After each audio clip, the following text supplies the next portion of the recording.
Ça faisait une semaine qu'on cherchait un chasseur de 72 ans porté disparu au Saguenay. C'est un autre chasseur qui était parti volontairement à sa recherche, qui l'a retrouvé, Chloé, sain et sauf. Et vous avez parlé avec l'homme retrouvé. Comment va-t-il? Ben, il commence quand même à prendre du mieux. Il faut dire que quand il a été retrouvé, là, il se portait quand même relativement bien. C'est vraiment toute une histoire, on peut le dire. C'est carrément un miracle. Donc, il nous a raconté comment ça s'est passé dans ces 6 jours où il était perdu en forêt, dans les Monts-Valin. Donc, en fait, il est arrivé pour la chasse le samedi avec ses beaux-frères.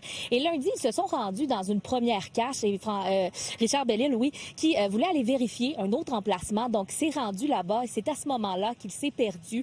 Quand il a constaté la situation, il s'est assis au sol et s'est mis à réfléchir, à dire, bon, c'est quoi le plan de match? Qu'est-ce que je mets en place pour retrouver mon chemin?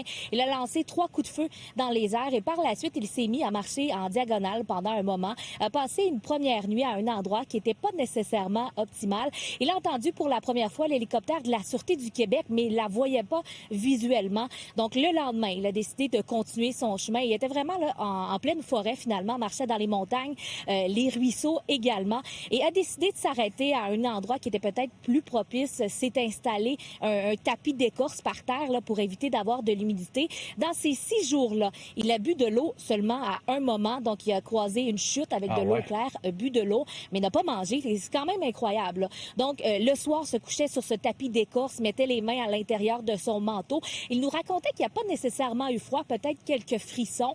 Et finalement, bon, la 3e journée, là, pendant ces jours-là, il lançait, en fait, il utilisait son petit cornet là, pour appeler les orignaux aux 2 heures pour mentionner qu'il était dans le secteur. Et c'est finalement hier que cet autre chasseur l'a retrouvé. Il était content, mais quand même, il a commencé à trouver qu'il manquait d'énergie. Il pense vraiment que qu'est-ce qui lui a sauvé la vie, c'est qu'il a arrêté de marcher, il a conservé son énergie pour les bons moments. Donc aujourd'hui, il est encore à l'hôpital, commence à aller mieux. On le réhydrate avec des boissons chaudes, va recommencer à se nourrir également. Il en tire quand même des leçons, donc de garder son téléphone, briquet également, GPS. Donc vraiment, là, c'est une histoire qui se termine bien. Hey, tant mieux. Merci beaucoup, Chloé.